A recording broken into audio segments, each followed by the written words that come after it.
Before we get started with today's episode, just a reminder, if you're watching this on the Crossing Broad YouTube channel, we'll keep putting episodes there for a bit, but you want to make sure that you go over and subscribe to our new YouTube channel. That's youtube.com/@snowthegoalie. I think we're up to like 250 subscribers, which is great. We want to get to like 1,000 or more.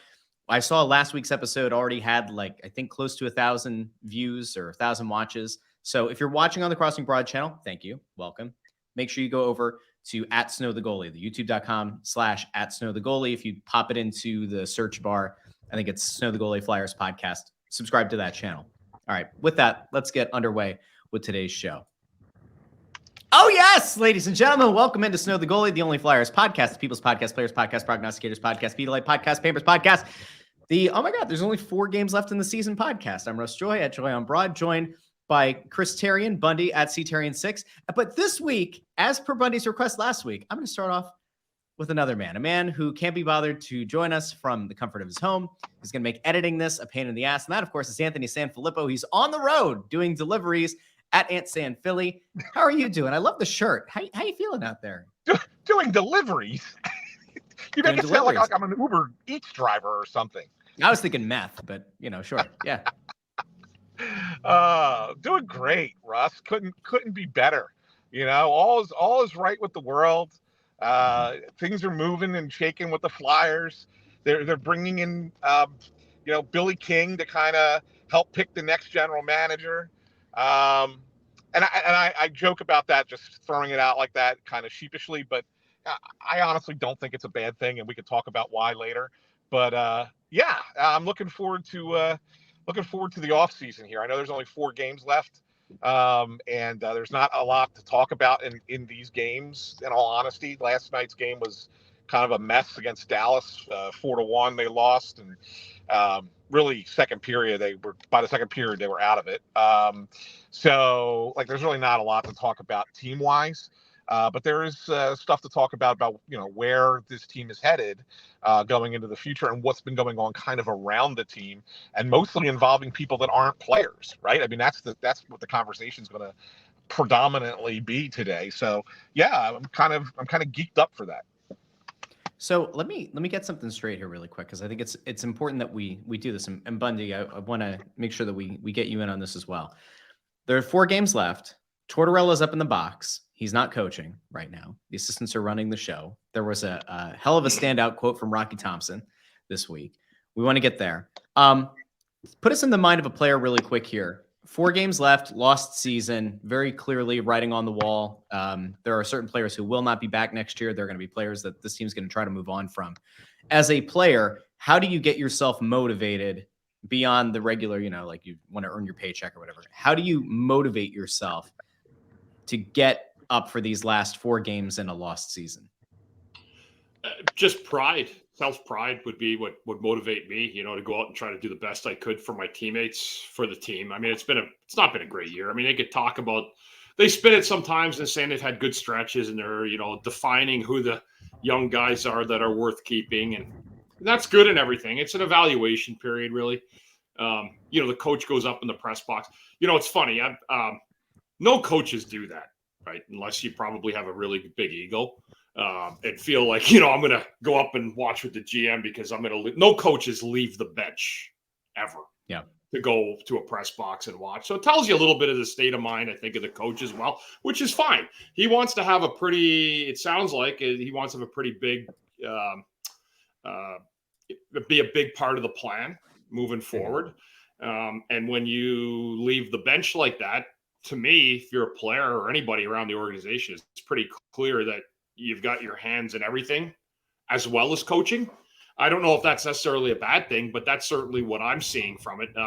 Giving your assistants a chance to coach it's fine, but they're assistants. Like, nobody leaves it. I asked another head coach this week what he thought about the Torts going up.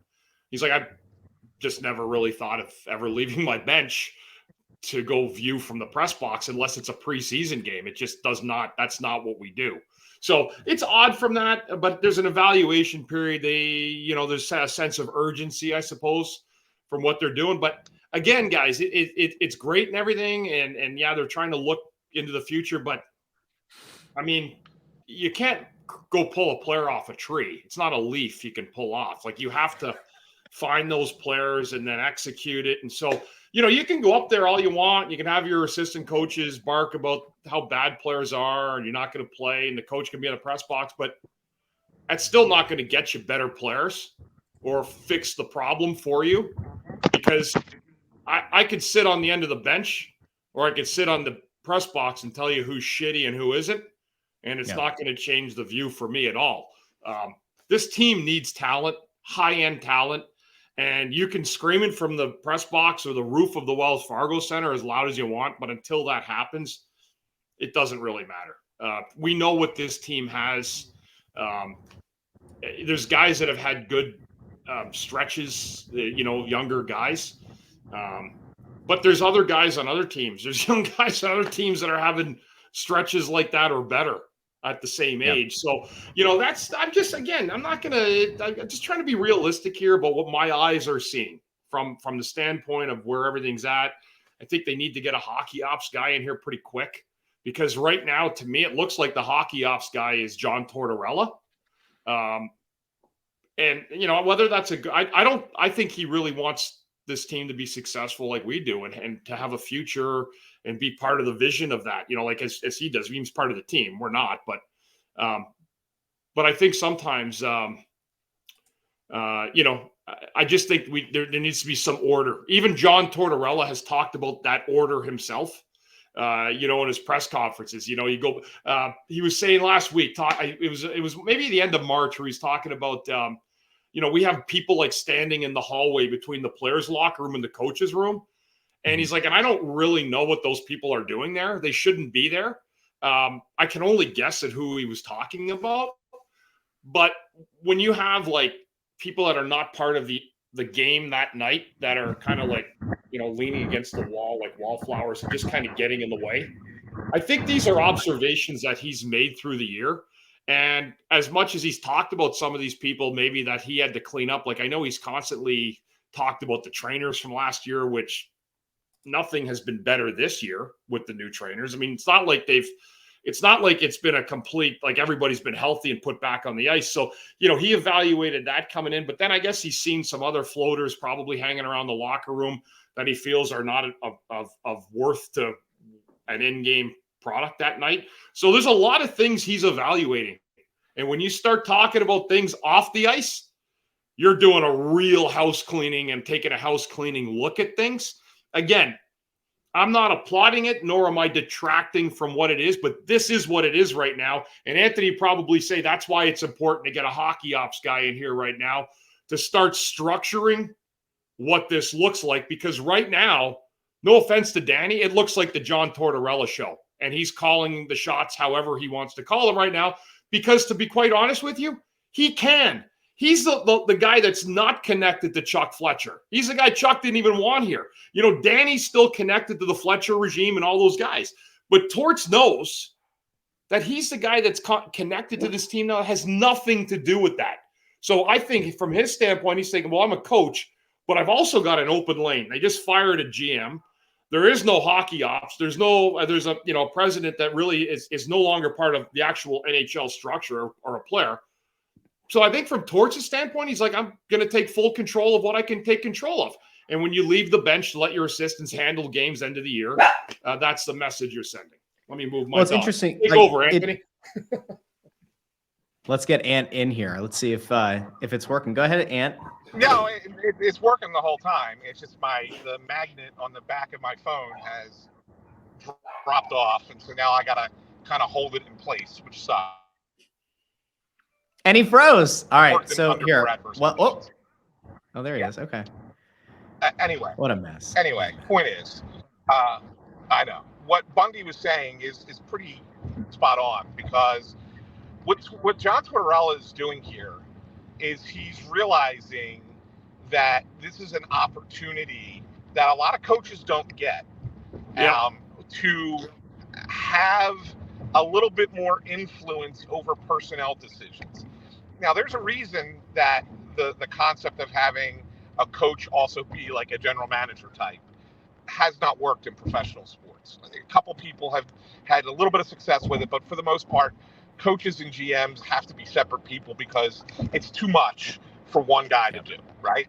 So it's not like he's trying to be the GM, but he's trying to have a little bit more influence for the decisions that are going to happen with this roster going into the offseason. And like Bundy said, it's because currently there is an interim general manager and no president of hockey operations. So he is really the most tenured person that's not on the ice that makes decisions for this organization, right? So I think that John looked at this opportunity to spend a few games up in the press box with Danny because, from what I'm told, there are a few players who they may have kind of felt differently about, and that John wanted to kind of talk with Danny as the game's going on and watching these individual players play and highlight what he's seeing and whatever. Because the other thing to keep in mind is Torts is very old school in that he's an eye test guy, and Danny is more of a hybrid who does buy into some of the analytics of hockey. And I think that their goal together is to try and find a way to marry those two. And how can they do that and be on the same page on specific players? Because there are some players where the analytics will tell you one thing, but the eye test will tell you something else, either positively or negatively about the player in either regards, right? So I think that's kind of where things are right now, and I think that's what Tortorella's goal is by not being up there or not being on the bench, but being up there with Danny. So I think this whole thing's a mess, and I'm going to explain this really quickly, right? From my perspective, there are a few things that are at play here, and I think it gets very messy. And I'll have the unpopular opinion, I guess. I don't think that John Tortorella should be above the team, which is where it feels like he's been placed, whether by himself or he's been enabled to be that. We can talk about him being the longest tenured. We can talk about the fact that he won a Stanley Cup 2 decades ago. But he's almost playing the role of overreaching. It's fine as a coach to have the desire to want to have input in what the team could look like next year. He's the only person who really is under contract in his current position long term. Briere likely will just be given the GM role. But at this point, like there is such thing as overreach.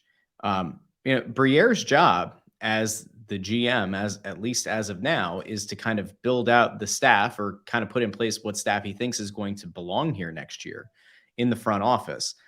And those people should be the ones evaluating the talent. Of course, you have to take input from your head coach, but I've never seen this before. And what this ends up doing is creating a weird power imbalance. It creates a very strange optics thing. I think a lot of fans probably don't care because there's a high approval rating of John Tortorella from this season.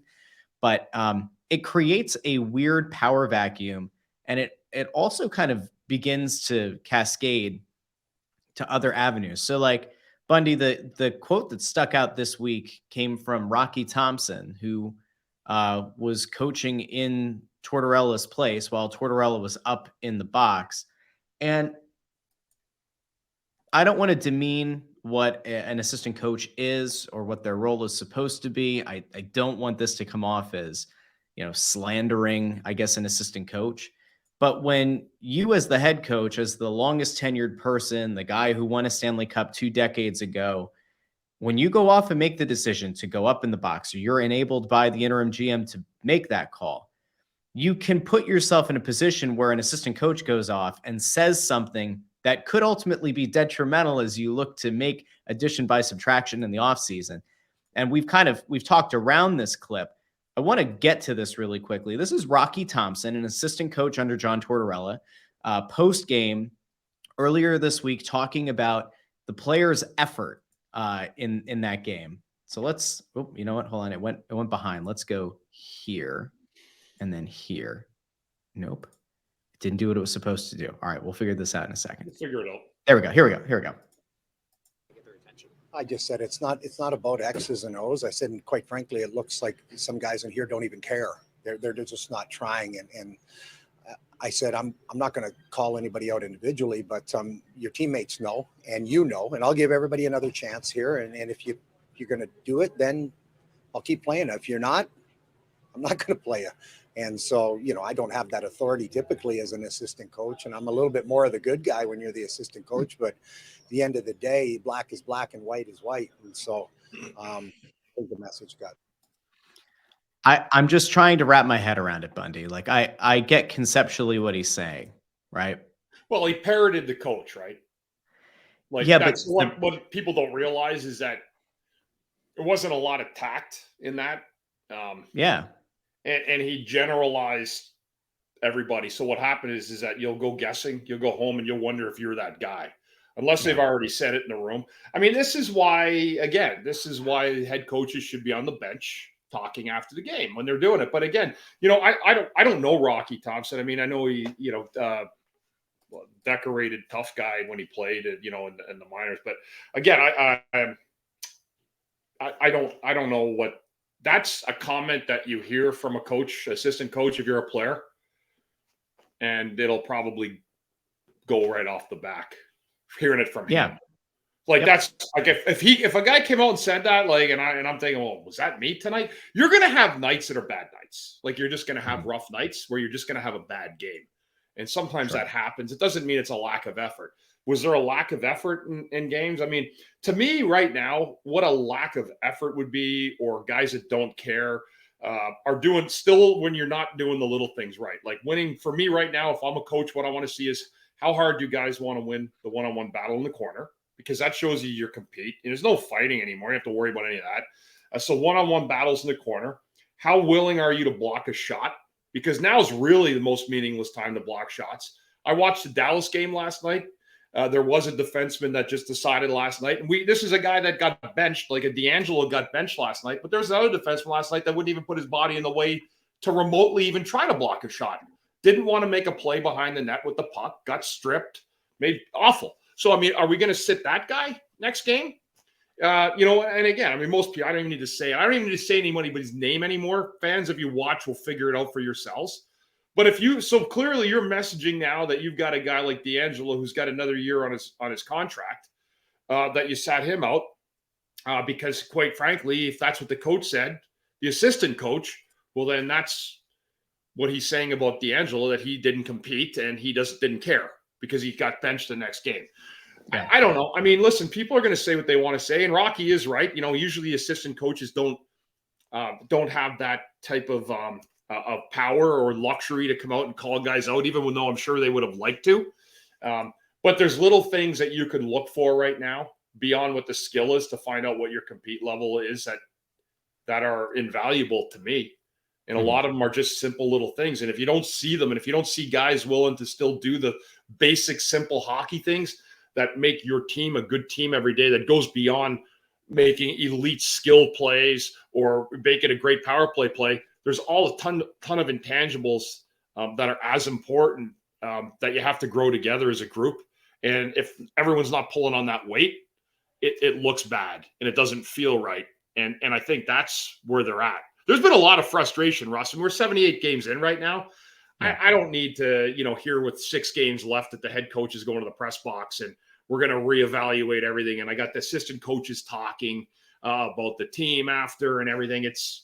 I knew this 3 years ago, long before any of those coaches were even here. So this is like old hat to me. Welcome, welcome to the new millennium. I mean, I've watched this for years. And especially the last 8 or 10 years, the way this thing was built around. And, you look at a guy like Giroux. I don't think the Flyers would still be out of the playoffs if Giroux were here this year again. Yep. They probably would have looked a lot like Ottawa at the end of the year. But, I mean, it's all like a big vicious cycle. And until the Flyers get out of that cycle right now, start drafting higher, unfortunately, you're going to be mired in mediocrity for a couple more years, certain low mediocrity. But there's a lot of work to be done here. And it's one thing to subtract. Yes, this team needs to subtract players. but it also needs to find the right ads. You can't just go add anybody just to fill in that subtraction. They have to be the right pieces now. And I think this is all how it all comes together with Danny, with Torts, the coaches talking. They're trying to do it by committee right now because they don't really have any hockey ops to figure out exactly what, how this thing looks down the road. That's why I think Torts has taken a very major piece of this and is trying to run with it in a situation that he usually wouldn't have any kind of clout to do that, because coaches just coach. You just get some coaches will maybe tell you their GM what they're looking for in an off season, and then you'll have coaches that just stay out of the way. Hey, you figure out your team. I'll coach the players you give me. I'll evaluate my own personnel and determine what kind of style we're going to play. But it's been, I'm all about being fair. That's all I'm all about. There's players that in this league that just can't play. Some of them at this level. There's a lot of players. There's a lot of teams, and some guys aren't going to be a fit for you. When you look at a lot of the teams that have won Stanley Cups, they're pretty darn deep. 1 through 4, their lines are well designed. Every one of those teams that's won a Stanley Cup lately, they all have a superb number 1 defenseman, not a number 3 or 4 that's masking as a number 1. That's not it. Like, they got a Victor Hedman or a Makar in Colorado. I mean, those guys are super studs. And if you have a great goalie, well, except for, with Colorado, they were able to do it in ways where they didn't have like that Vasilevsky type of goaltender. They didn't have, they didn't have an Alex Lyon, huh? How about that? Former Flyers prospect Alex Lyon going 4-0-0. He's got like a 968 or 986 save percentage last week. It's a great story. There's a lot. It's unbelievable. But that's the fact, really, guys. When you look at it, you need to draft high.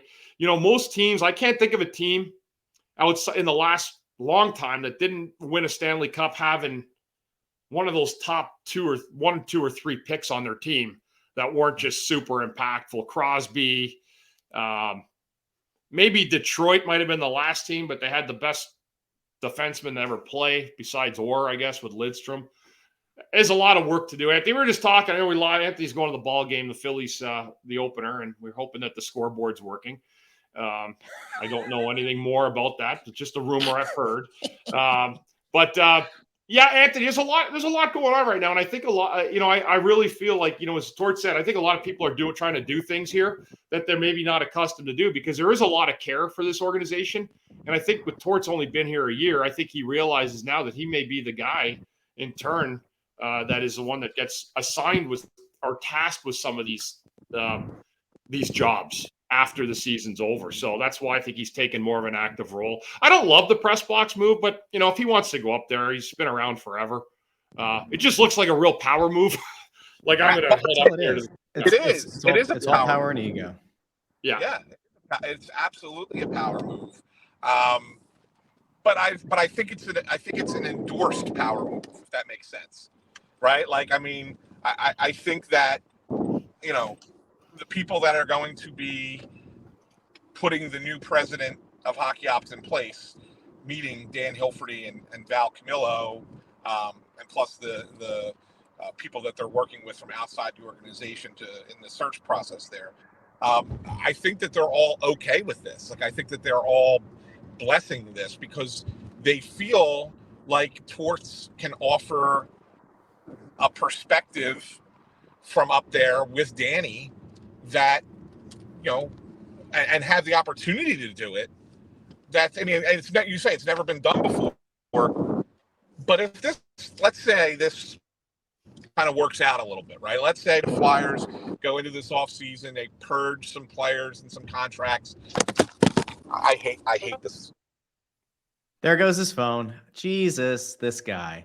All right. This guy. Listen, here, while we get him back, tell me I'm wrong. All right, feel free. When this team hired Tortorella, when they brought in the outside agency and they chose to hire Tortorella, which was not Fletcher's desire, I said at the time, this has all the makings of a power struggle. This has all the makings of Fletcher gets fired and Tortorella decides to try to take things over. And I asked you guys at the time that Tortorella was hired, is it possible that within 3 years we see him move into the front office? Is there a chance that we see him try to move up make that transition and kind of be part of the overall macro view of this organization, because it seemed, based on his age and based on the amount of years he spent behind the bench, that could make sense. Him doing this is the ultimate power play. It's an ultimate ego trip. I hate to be the person that always feels like they're offering up the dissenting viewpoint here, but like, this just comes back to John Tortorella, right coach, wrong time. Because if he fundamentally believes that he needs to be part of the structuring of the organization, not just the roster, but the organization as a whole, and if the people above him believe that like he needs to be part of like establishing what the vision of the team is, then he shouldn't be the coach. Then move him to the front office. Move if you're that hell bent on it, then let Tortorella either be the GM and move Briere up to president of hockey ops, because he had been trained, in his prior stops to be more of a president of hockey ops than a GM anyway. Then let Tortorella be the GM. Or if you're going to have Tortorella, have legitimate say, then let him be the president of hockey ops and hire a new coach. Like, to me, there's no way to have an equitable power structure here where Tortorella is allowed to do this kind of thing now and then is expected next season to just kind of, shut up and coach. I just don't see it. I don't think that there's enough of there's too much of a sample size here to indicate that Tortorella is not going to want to be subservient. So if that's the case, just put him in the role. If you want to enable him to do this kind of thing, then let him do it from a higher perspective. And by the way, I'm not going to complain. If they ultimately decide that John Tortorella needs to be the president of hockey ops for this team, fine, let him. I think it's totally fine, because I will stand resolute in the belief John Tortorella will not be the coach when this team is ready to contend. He's going to be too old or too burnout. So, put him in the position that he can have longevity with the organization for the next 5-10 years in a front office role, and get a coach in here who he's already got. If John Tortorella does that, the vision, then his coaches are already here. Right. So there won't be, if that happened, Shaw or Rocky would be your coaches. That's assuming that they allow. Now that is if assuming that happens. But here's the thing though, Russ, and I hear what you're saying, but the reality of the situation is John Tortorella has no plans on doing that anytime soon. May he want to do it when his contract is up after coaching for 4 years? Maybe he would want to move into a front office position at that point, but he doesn't want to do it right now. And then he should be behind the bench, Ant. He shouldn't be pulling this bullshit, because while you were off, we pulled up the Rocky Thompson quote.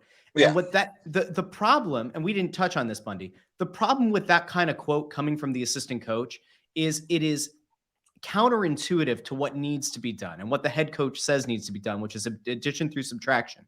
Because if your assistant coach now goes out and, to your point, parrots what the head coach had said, right? It just puts another layer of difficulty on moving some of these players, because it becomes clear which veteran players aren't checking, or which ones are checking out, which ones aren't buying in with a few games left in the season, or which ones might not have been buying in throughout the season. It makes that job so much harder, because you kind of committed an unforced error by putting the assistant coach in a position where they can answer those questions publicly. Back to you, Ann. It's just, this is the frustration. Oh wait, no, he must be going in. This is an all-time, Bundy, when I tell you, this is a frustrating episode with Anthony. In 5 years of doing the show, he's checking in now, I guess, to go get into the parking lot. Bundy, like, am I totally off? Like, let me know if I'm totally off. Yeah, you got to be careful with you have when you're doing your messaging in a certain way. Listen, I don't really. I'm more old school too. Like, I don't really give a shit too much about feelings. Like, everyone's worried about everyone's feelings now. Like, if you play like shit, don't be too hard on them. We want to be good next. Like, that's just garbage. I had my ass ripped more times than you can shake a stick at. And it was never, when I got called up to the office, it was never about, oh, you're playing great, keep it going. They're always trying to do something to keep you motivated and keep you on your toes, or to meet your potential. This is just, it gets to a point where you get certain guys that if you feel that they're worth keeping, it's fine. But there's no point just pouring gas on a fire that we already know is burning out of control. You have to turn over, I would say, 70% of this lineup. Maybe, I don't know if you can do that, but that would be what I'm thinking. If you're at 70%, you're at 23 guys. You're keeping 3 out of every 10. If you're looking at keeping 7 guys, You're not yeah, gonna that's be able to do probably that. that's actually probably too many. I mean, seriously. No, I mean, like, but you know what? I'm just formulating my head, but I'm looking at it like, there's 7 guys that you could keep here because there's no other team in the league that's going to be able to find. You're not going to be able to find guys where you keep, like, you look at Colorado, they probably want to keep 17 guys. But if you're rebuilding a team like this, like where they've been at the standings year after year after year now, it's a complete overhaul. And maybe Anthony, we're guessing. I'm saying how many salvageable by the way, players? though, Bundy, that's part of the problem with standing pat at the deadline, though, right? Because if you had moved off of a few of the contracts, it makes it easier to have turnover on your roster. But nobody wanted those contracts, Russ. Like, that's what I tried to set at the deadline. Like, you'd talk about moving JVR or Kevin Hayes. There had to be a financial part of that done. And that's where the last GM I don't know if he was sleeping at the wheel, if he was driving the vehicle at all. I have no idea. It looked like a real mess, like an actual hot mess when that guy was running the GM's office. It was a disaster. But I don't know what went on. But these are moves, to me, Anthony, that needed to happen a while ago. And again, we're asking how many salvageable players, if this team wins a cup in, say, 7 years, 6 years, let's imagine them. How many guys from this current team could be on that Stanley Cup winning team? And I said no more than 7, maybe less. It's probably less. Yeah. I mean, because turnover is quick in hockey. Yeah. And they don't have any superstar, right? So without a star player that usually has the longevity, it's more likely that the players on this roster are not here when that happens. And if you're saying 6 years from now, that's your date. Thank you. Sorry, it's opening day for the parking people too, and they had to figure out if I was on the parking list or not. Anyway, so yeah, I think that when you say on the current roster, I'm having a hard time coming up with 6, in all honesty. Well, and they're going to go down spots and layers in the lineup, right, Anthony? Yeah, like first line guys would have to be third line guys. Yeah, I mean, maybe a couple of the younger players are still here. When you say that in 6 years, do I think that there's players in the organization currently who will be here in 6 years? Yeah, I do. I think that obviously one of the goalies is going to be here. Cutter Gauthier is going to be here. Yeah. Maybe 1 or 2 other guys, maybe like a guy that they just called up, like Ronnie Adder. They have they think highly of him as a defenseman. Like, I think he's a guy that could still be around in 6 years. Maybe Owen Tippett could still be here in 6 years. I think he's going to get a contract at some point that's going to probably extend out far enough that he could still be here. By the way, kudos to Chuck Fletcher on that move. We'll give the guy credit there. Tippett has really been an impressive young player for this team this year. Well, if there's one good thing left from the Chuck Fletcher regime, it's not bad that was the guy that you got in the trade for your captain. So I think it was an accident. It was an accident that worked out. Yeah. Yeah, I do. Sometimes you need happy accidents, though, right? Either way, it still would have been a good trade because Chuck was trying to get a first round pick in 23. Florida ends up moving that pick for a defenseman instead, and so then Chuck has to settle. Once it became obvious that Florida was really the only team he could work with, Chuck had to settle for a first round pick down the line, and Tippett became like the make good, right? Because it wasn't a first round pick in 23. Tippett became the make good, and it turns out that that ends up being a really good trade because you get a very useful player that's in the league now, and he's young, and he's turned out to be pretty solid player, and you get a first round pick, and all Florida got was a month and a half of Claude Giroux. So it ends up being a really good trade for the Flyers. But yeah, no, you're right. I mean, what you see now is very likely not on a Stanley Cup team 6 years from now. But I will say this: if you feel like you can be a playoff team within 3 years, and I think that that's a reasonable belief, that you could at least get to that point within 3 years, then I do think some of these players still have good value for that build to get to that point and be part of that. And then you can start a backfill from there. So I think that that's a reasonable expectation. So if you say to me on this current roster, how many guys, if you say in 3 years, they're in the playoffs, how many of these guys are there with them as a playoff team? I think 7, 8 is probably a legitimate, realistic number, but I don't think that that's a number that they get to for a Stanley Cup contender. I just don't. I think you have to purge more than that in order to get to that level. Well, here's your problem, right? So if you look at where this team is in terms of contracts, in terms of length, AAV, the likes, right? The guys that maybe fit the 3-year window are your Sanheims, your Konechny's, and your Provorovs, who are either 26 or 27 or about to turn 27. So by that time, 3 years down the line, they're going to each be in that 30-year-old range, right? Yeah. By that 6-year window, they're in the same general frame that you were at with like Claude Giroux at the end of his time here. You've essentially, in that case, you've kind of set yourself up to repeat history again, right? Because unless you're of the opinion, and maybe you guys are, unless you're of the opinion that Travis Sanheim is going to bounce back next year, and Ivan Provorov is going to bounce back and fix glaring holes in his game that he has not to this point, and Travis Konechny is going to return, remain fully healthy, and kind of build off what had been a largely positive year this year. Those are probably 3 of the players that, in theory, you would want to say in 3 years, if you're a legitimate playoff contender or whatever, that they're here and they're part of it. And by the way, at least 2 of them have contracts that are going to be hard to move. If you're unable to move those, or those guys can't take that step, it just kind of further implicates the problem that you have with this last GM and giving out some of these deals, because it's put you in a really tough position. So I think what they're going to do, I think you're going to see some changes with the roster this year of some that could include 1 or 2 of these players being shipped out. I mean, I think that's going to be part of what the rebuild has to be. Yeah.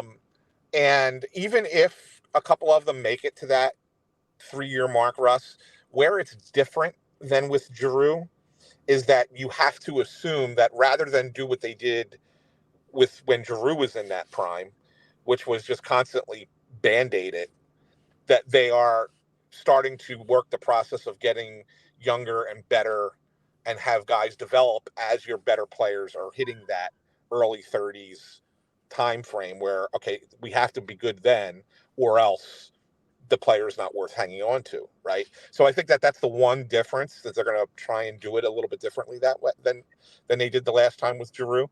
But you're right in that regard. Like it could snowball to that point. But I do think that this offseason, one of either Provorov or Sanheim is gone. I'm not sure which, but I do think they move on from one of the 2. I think Konechny's name is going to come up a lot. I think we're going to hear a lot of rumors about it. And I think if they move him, it will only be for something that they really feel like they're getting value because they really like him. To me, that's the hardest player for them to move internally. Like they really would rather not, but if they have to, they will. But I think there are other players that could well be shipped out as well. And they're going to try and get out from under bad contracts. Like we know the Kevin Hayes thing with Columbus is probably going to happen. We know we know that they're going to probably try and move on from D'Angelo. I think that there's a possibility, if depending on how things go with the Team Canada investigation, they could conceivably try and move Carter Hart as a way of bringing back assets that could help the rebuild quicker. I hope we didn't just have people drive off the road. I think these things can happen. I'm not saying they're definitely going. The only one that I'm 100% confident in is Kevin Hayes going to Columbus. I think that's a done deal. I think it was a done deal at the deadline. Hey, we just can't do this until the offseason kind of thing. Because they didn't want to pick up points and screw up their lottery odds. And they also didn't want to pay the salary this year. Right? I mean, they didn't want to take that salary. Why would they? Yeah. right? I mean, if you're a bad team, why are you taking on salary? You know, like the that? D'Angelo thing may be tougher though than you think. Ed, he's got 1 year left, right? Just one. Yeah. That's why I was thinking maybe at the deadline might have been a better time to get rid of him. It probably would have been. Yeah, Bundy. I agree. But I do think that you might find a team that is looking at it and saying, hey, it's only 1 year. It's not a ton of money. It's about, what that kind of defenseman gets paid in the NHL this year. And if he's going to be a guy that we bring in to play third pair, but he could be on our top of our power play and help our power play, and you're a competitive team, you might consider, a 1 year flyer on Tony D'Angelo and not have to pay a lot for it. The Flyers are just looking to get out from under it, right? So you're probably, it's not going to cost you much of anything. So I think that he'll move. I think that he'll go. But yeah, I do. If I had to say right now, you look at the 22 guys, 23 guys that are currently on the roster. I think you're flipping over at least 8 for next season. So. Yeah, and you don't know what that's going to look like, the new turnover guys. You're not going to flip everyone you're not going to trade get rid of a B and pull in an A. Right. You might actually get rid of what you think's a B, and you might actually be getting a C back for it, but you don't know that until it happens. And then like with the Owen Tippett, right? You didn't know that was going to be a big part of it. So, Yeah. Then he ended up panned out as well as it was. Yeah. Yeah. Real quick, I know we wanted to try and keep this episode a little bit shorter, and my adventures today have made it a nightmare. But did we bring up at all the hiring committee for No, we should though. So to bring people back in, a big hot button issue last off season was the organization going out and hiring a consulting firm to conduct the head coaching search, emasculating the GM and president of hockey ops at the time, and ultimately choosing to hire a coach that he didn't want here. Because surprise, surprise, the coach won out. If only the show had said that from, I don't know, the moment it was very clear that was where it was heading. So, and you wrote the story up on Crossing Broad, and I think we're going to name this episode Kingmaker. Maybe, I don't know. So Billy, don't call him Gene King, has been brought in as part of a committee to look for the next president of hockey ops. Those of you who hate basketball might still know the name Billy King because he was unable to add any talent of value around Allen Iverson in his time as a Sixer. He's also the same GM who executed one of the worst trades or pair of trades in NBA history. That was one, by bringing in Kevin Garnett and Paul Pierce to the Nets and trading off massive, massive assets to the Celtics, which allowed them to reset and have a much larger and longer window as a successful NBA title contender by trading away Garnett and Pierce. So Billy King, not exactly the greatest track record in the NBA, and yet he's going to be on this committee. He did, by the way, do a nice job with WIP as an occasional host in the morning show. But Anthony, break this down for people and let them know why they should believe in Billy King being part of the committee to find the next president of hockey ops for the Flyers. Yeah, so Billy is the lead name from his company, Modern. I think it's Modern Executive Consultants or whatever the official title of the company is. But basically, what they do is they help corporations hire executives, and Billy's the head of their sports and entertainment department, right, to try and help in that field. And so it's a group of people from his company, not just Billy King, but he's the point person for the company. And he was brought in to work with Dan Hilferty, Val Camillo, and then Neil Glassberg, who was the guy who was the head of the group that brought in John Tortorella last year, to help pick the next president of hockey operations. Billy King's involvement does not bother me a little bit. And I know people are automatically tying it to his tenure as a general manager of the Sixers, but no one's asking Billy King to come in here and pick hockey players, or make hockey decisions. They're asking Billy King and his company to come in here to evaluate candidates from a business and operations perspective, and to offer, some thoughts on that. Billy's a smart guy, obviously, graduated from Duke, right? Really, really bright guy. And another thing about Billy that I think that is valuable in this is that he served in this very same position, albeit for another team in another sport, but in this city. And so he knows the landscape here and understands how this person is going to have to be a public facing voice for the organization. And I think that his input could be very valuable in that regard to let the organization know. Because remember, Dan Hilferty is a CEO who has now publicly stated, like, he is not going to be the hands-on hockey person. He is a big. He knows the sport, understands the sport, but he is, and Val, although she's had a big turnaround in the past, year plus, she's still not from Philadelphia. So I mean, she's learning it and getting it, right, but she's not originally from here and has not been here with a team that has been successful yet. So I think that's part of it as well.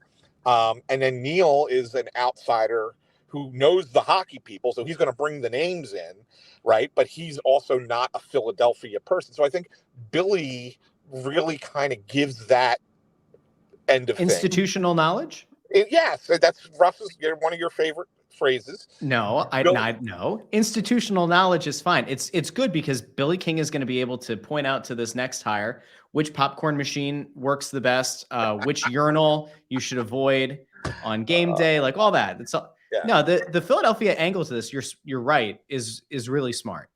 And while they're not the exact same role, he served at a high level. I joke about like the soda machine or the popcorn machine and everything, but like there is something about knowing how things function in that arena as well, and with operations and with staff and all of that. Bundy, one, have you been approached about being part of the hiring committee? And two, no, but I should be. No. Seriously, I'm actually not saying it. Like I know everybody in the league, every agent in the league. Again, I don't put it out there, but I'll say, like, yeah, I've been around Philly. I understand what the fans want. Anthony does too. There's people that do know it, and I'm not saying that being arrogant or cocky, but yeah, I know the entire hockey world, who the good people are, who the ones with good integrity are. I'm not saying those people aren't. I have no problem with Billy King either being part of it. Nothing. Like he was here. He understands the market. But yeah, I think you do need a big Philadelphia voice in there to kind of like that played here a long time. I mean, there's a lot of guys that should be in there. Keith Jones, maybe. Jones didn't play here long. I don't know if he played 60 games here in this city, but he's made a name for himself afterwards and certainly understands the fan base. But, I think that should be a discussion. Maybe, now that you just brought it up. But this is, again, guys, I've always said, like, I'm kind of babying the whole thing with the Flyers in a lot of ways to me because it's a special thing. It's a special place in my heart, and it always will. I love them. But they got to do this right, and that's where I think I think there's a lot of people trying to do a lot of things, maybe beyond what they're supposed to be doing. But one of them is having an opinion and being able to voice that opinion with clarity so people understand it. I want to keep your feet to the fire here because it's been rampant speculation on Twitter and on Facebook. I've seen you tagged in a bunch of these things. People have tagged Snow the goalie in it as well. There are people who immediately assumed that with Coatesy's retirement, that you would go right back into the job on the radio. And there are people who are clamoring for it because you were the best person at that job. I would argue on radio and on TV. I mean, I don't listen, at this point, I guess I have a reputation for, not being afraid to trash different things, but like Coatesy didn't do it for me. I thought Coatesy's corner on TV was funny for a while, but like I didn't get insight from Coatesy. You, on the other hand, and I would have said this before, I knew you and saw how big you were in person, and that you know where I live, and it definitely doesn't have anything to do with that. But like you were by far the most knowledgeable person, conveyed things and had institutional knowledge again of what it is to play in the city. And like people want to know if there's a chance there. So I guess, is there a chance there? Have there been conversations? I don't know how much you want to dive into it, but like people have been speculating, like where are you at right now? Well, I read it on Twitter, and it's mostly from the fans because I did it. But so my whole story, and I don't want to share it. I'd like to save an episode for how this whole thing went down, because there's a whole piece to this part of 2020 where I was relieved of my duties. But I want to talk about how it happened, because I actually found out what happened. And I've been sat down and explained to, and with full clarity. I know everything that happened and the people that were involved. And they're scumbags. I've known that anyway. But the part was, as you go back, guys, I'll tell you what happened. It was 2013. And I was doing radio. And I had a good run on radio. Me and Saunders had amazing chemistry. Tim Saunders has called me, and he already told me, he said, if someone asked me from them, this is a couple weeks ago, if there's a replacement, who I'll tell them. He goes, I'll tell them there's no one else but you. That's nice and everything, because I had great chemistry with Timmy. But I want people to understand, I replaced Coatesy at the request of the hierarch at one time to go to TV. So I was on radio. They put me on TV because I was good on radio. I was also good on TV, and I'm not going to lie, because I don't think people come say, I don't have anybody come say, boy, you were shitty on TV. No one has ever said that, or radio. I carried the water for the team. I carried the right message. I protected the people that need to be protected, but I was honest, really, really honest. It was NBC that backdoored me and railroaded me. There's no surprise. It was not the Philadelphia Flyers. It was NBC Sports Philly and the couple of lowlifes that run that joint. And that's it. We'll get into what happened and why I think that happened. But the way that NBC Sports has treated people that have worked there, unless you're really doing a heck of a shine job, you're not really going to be around there long. They dump on everybody. They shit on most people. And if you're good, they really want to get rid of you for whatever reason. There's a lot of egos there. But would I do it? I don't know, Russ. I'd have to look into it. I mean, listen, if it helps the Flyers, it clears up the message. But people are like, hey, why don't you replace Coatesy on radio? I already replaced Coatesy on TV. It's not a replacing job of replacing Coatesy. It would be that there's a job opening and maybe what I wanted. I don't know, because I'm doing so much amazing stuff right now, guys. Like, I did a whole career change. All I was accustomed to in my life was doing hockey. I was a programmed hockey player, programmed hockey personality in the locker room. I was the guy, and I think most guys would tell you that when they played, I was the life of the room. I was the comedy in the room and the guy that kept things loose, and still had to play top pair of minutes every single night. So I brought a lot to this organization over the years. Broadcasting was a fit for me because I would like to talk, and I shined through with it. But it was not the Flyers that had anything to do at the end of the day with me being relieved. I want to share the story before the end of this year, because there's a whole lot of stuff that people out there don't know that's gone on, and it's gone on for a little while. So it kind of makes me smirk at a little bit of a grimace. You guys know. We won't get into it right now, but retribution and road to redemption are beautiful things, guys, and they can be out there for you at any single time, no matter what you do. But you know what? I said to somebody the other day, I'm going to be quick here. I love working with you guys. I'm untethered. This has been also something, and another reason I think that I lasted as long as I did here in Philly is I'm extremely passionate, but I'm also extremely loyal to people. And I always want to try to do the right thing. I don't like seeing people get screwed. I don't like seeing people get their legs cut out from under them, because it doesn't need to happen. But I was around here for 27 years, guys. It was one of the proudest moments of my life. And I'm glad I got some clarity in the last few months as to what happened. And I would love to spend 30 minutes in an episode talking about it. Would I go back to radio? I don't know. I have 2 daughters still playing basketball. I love watching it. Things have changed. And the work I'm doing in the city now, helping people struggling with addiction and getting them into recovery and seeing lives change, has been the most impactful thing that I've ever gone through in my life. And if there is a happy median, would have to try to find that. I never say no to anything, I'm just saying I don't know. So That's fair. yeah. By the way, totally you use the phrase "road to redemption."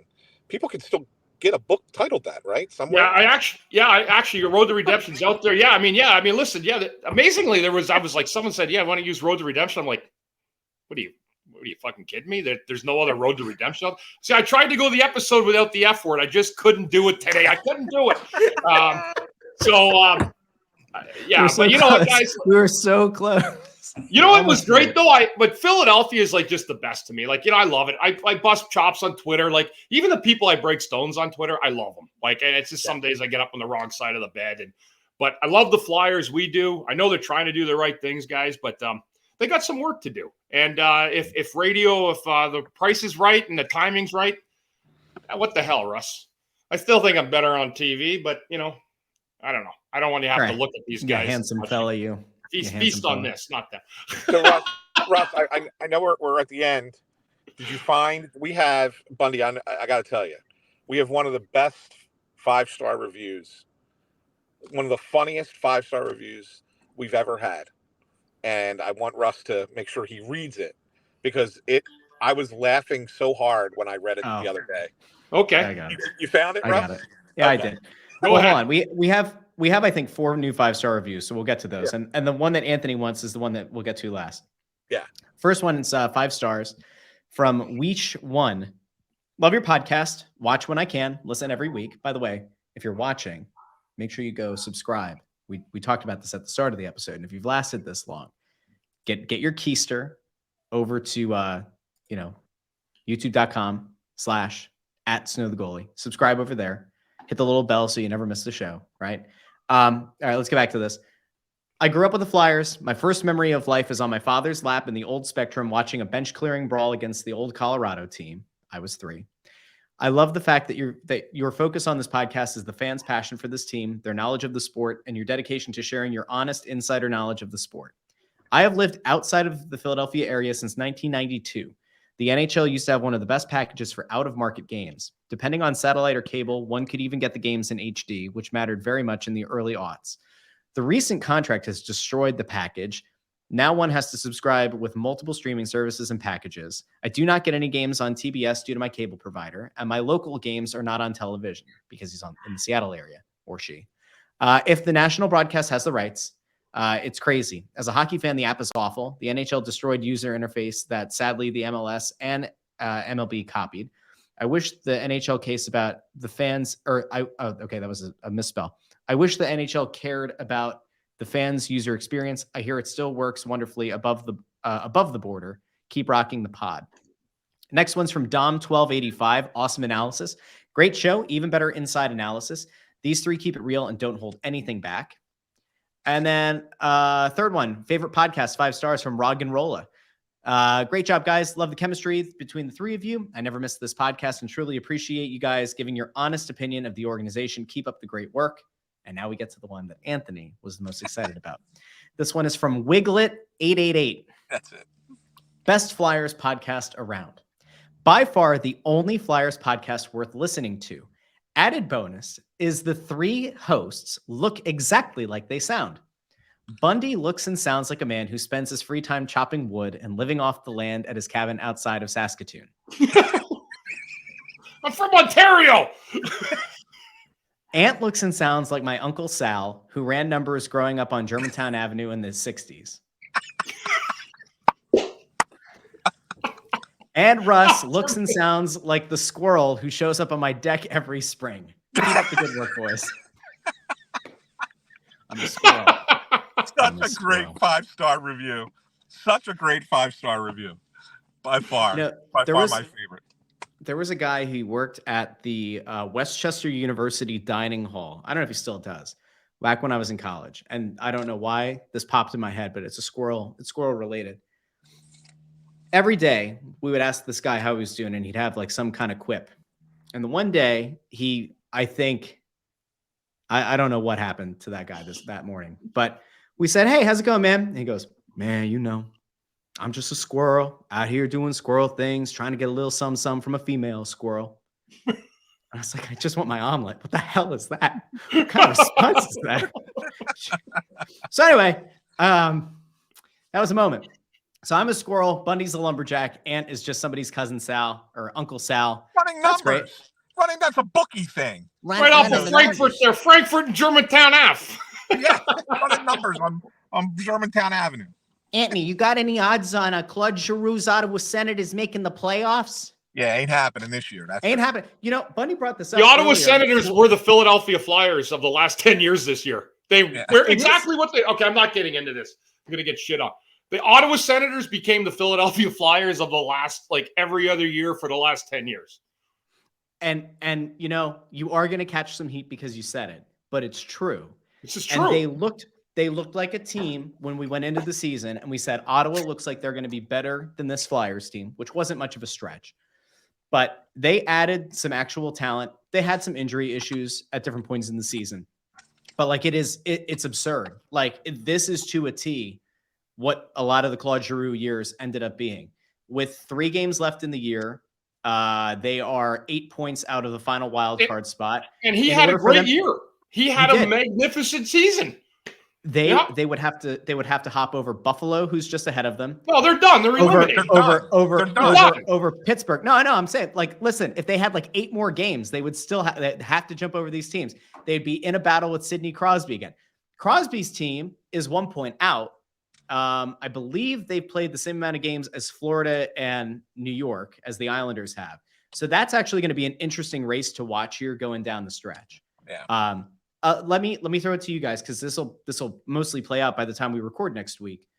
Of Florida, New York, and Pittsburgh, 2 teams have to make it.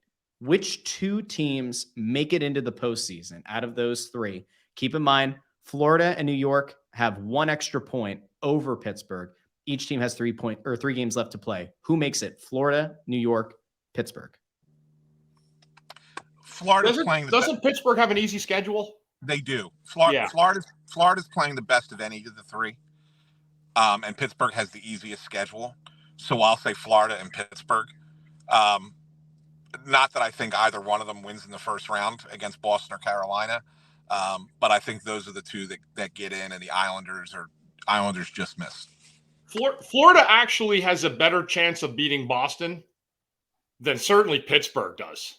Yeah, they do. Yeah, there's no doubt. So anyway, yeah. Until what you're saying is Ron Hextall is having himself a hell of a season. I wonder if he makes it. Does he make it to next year? I guess we'll find out. Well, if they make the playoffs, he'll get another off season. I'm guessing. If they don't, he'll get fired. And so will the coach. They'll probably turn over everything. Question: If he gets fired, is he going to go across the street to like a hotel lobby to hold a secondary press conference like he did here, or does he just kind of go off? I went to that. Anyway, did you? Yeah. All right, so I guess that's a good place to end for this week. As we mentioned about 40 times on this episode, if you are watching right now on YouTube and you're on the Crossing Broad channel, that's A-OK. But make sure you give us a follow over at our new YouTube channel. Eventually, all the episodes are going to migrate over there. Live streams that we do for the show are going to be exclusively over there. So make sure that you follow youtube.com/@SnowTheGoalie. You can search it in YouTube in the bar. Do Snow the Goalie Flyers podcast. It's more likely that it'll pop up. The channel will pop up there. And hit the little bell so you know when we do a live stream or when a new episode hits. I think that's it for this week. You can also follow the show wherever you get your podcasts: Apple Podcasts, Spotify, Stitcher, Google Podcasts, Amazon Music. We're also on Pandora. I think most or all third-party podcast apps. If you have one that you like to listen to for some reason, you can find us there as well. So for Ant on Twitter @AntSanPhilly, and Bundy on Twitter @CTarian6. I'm Russ @JoyOnBroad. Remember, you can follow us and the show on Facebook.com/SnowTheGoalie, Twitter.com/SnowTheGoalie, and Instagram SnowTheGoalie. So for Ant, for Bundy, I'm Russ. Thanks for listening, perhaps even watching the only Flyers podcast, Snow the Goalie. We'll talk to you again next week.